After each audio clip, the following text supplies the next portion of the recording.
অসমত বসবাস কৰা আদিবাসী জনগোষ্ঠীক জনজাতিকৰণৰ লগতে কেতবৰ দাবীত আজি গোসাইগাঁৱৰ কচুগাঁৱত বালাদম খেলপথাৰত সদৌ অসম আদিবাসী ছাত্ৰ সন্থা চমুকৈ আছা কোকৰাঝাৰ আৰু চিৰাং জিলা সমিতিৰ সহযোগত আদিবাসী বচাও সংগ্ৰাম কাৰ্যসূচী ৰূপায়ণ কৰা হয়।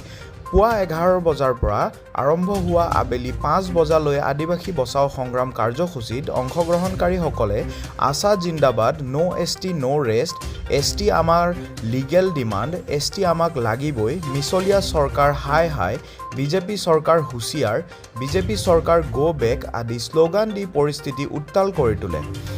কাৰ্যসূচীত অংশগ্ৰহণ কৰা আছাৰ কেন্দ্ৰীয় সভাপতি প্ৰদীপ নাগে ৰাজ্য তথা কেন্দ্ৰীয় চৰকাৰক কঠোৰ ভাষাৰে সমালোচনা কৰি মিছলীয়া আখ্যা দিয়ে।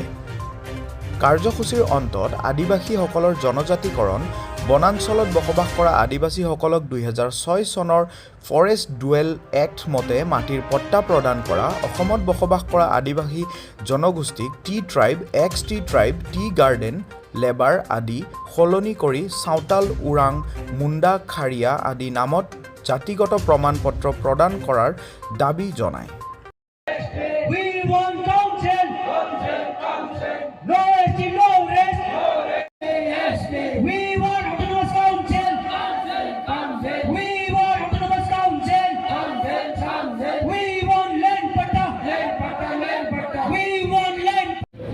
সাংবাদিক বান্ধৱসকলক আমি নমস্কাৰ জনাইছোঁ, জোহাৰ জনাইছোঁ।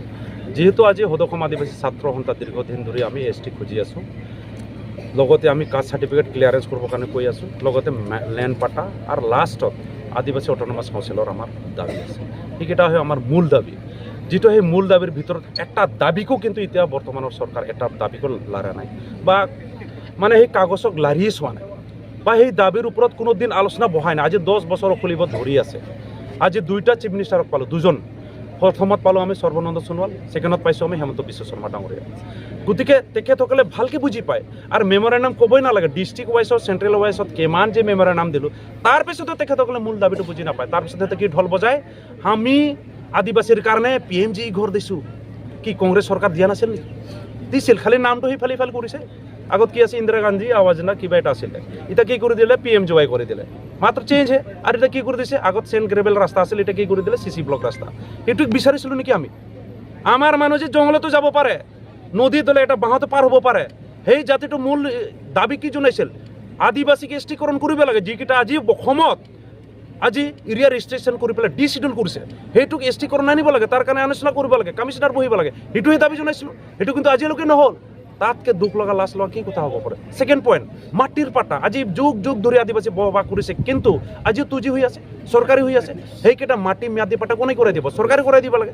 তাৰ লগতে তাৰ লোকেল MLA বিলাক চেক কৰিব লাগে। এই MLA বিলাকতো কোনোদিন নকৰে, খালি ভোটহে খুজিব যায়, কিন্তু পাব্লিকৰ যে মাটি ম্যাদী কৰিব লাগে এইবিলাক কথা কোনোদিন নকয়। পঢ়াব লাগে সেইটো কথা কোনোদিন নকয়। ভালকৈ ডেভেলপ কৰিব লাগে এইবিলাক কোনোদিন কথা নকয়। মাত্ৰ কি কৰে, ভোট খুজিব যায়, সেইবিলাক বস্তু।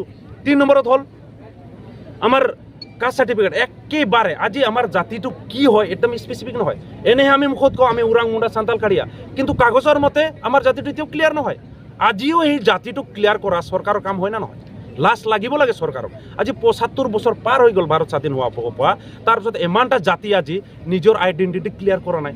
আৰু এই কাষ্ট চাৰ্টিফিকেট যোনটো দিয়ে অসমত, এই কাষ্ট চাৰ্টিফিকেট আমি অসমৰ বাহিৰত একো কাম নিদিওঁ। প্ৰফেচনেল ষ্টাডিজ এইটো পেলাই দিয়ে, গ্ৰহণেই নহয়। চেণ্ট্ৰেল চাকৰিতো ভাবিবই নোৱাৰে সেই কাষ্ট চাৰ্টিফিকেটলৈ, কাৰণ ইয়াত স্পেচিফিক হ'ব লাগে। আজি বড়োবিলাকৰ কাষ্ট চাৰ্টিফিকেট কি আছে, ট্ৰাইবেল বড়ো, ৰাভা বড়ো, স্পষ্ট আছে। আমাৰতো কিয় নহয়? আমাৰতো কি আছে, টি ট্ৰাইবছ লগাই দিছে। এতিয়া টি ট্ৰাইবছ বুলি কি বুলি বুজি পাব? ভাৰতৰ সংবিধানত ক'ত লিখা আছে টি ট্ৰাইবছ?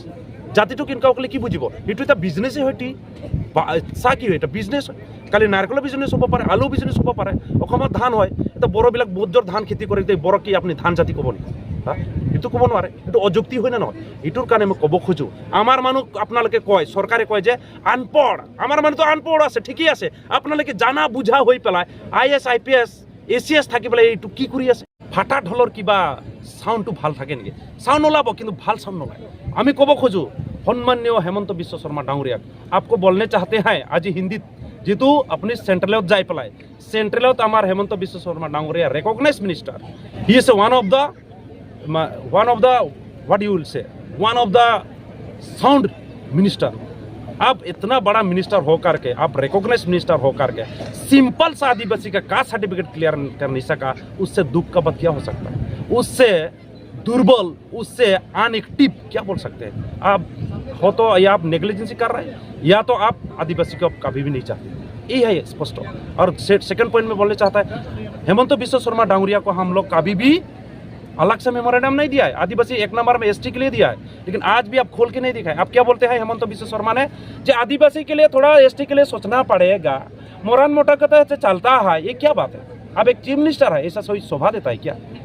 उसका मतलब क्या कर रहे हैं? आपने डिवाइड एंड रूल प्ले कर रहे हैं। डिवाइड एंड रूल क्यों करेगा आप चीफ मिनिस्टर है, सबको समान देखना चाहिए आपको। आप तो चीफ मिनिस्टर है, सबों के एक नजरे से देखना चाहिए, लेकिन आप क्या कर रहे हैं? ये अलग वो अलग, ये क्या है?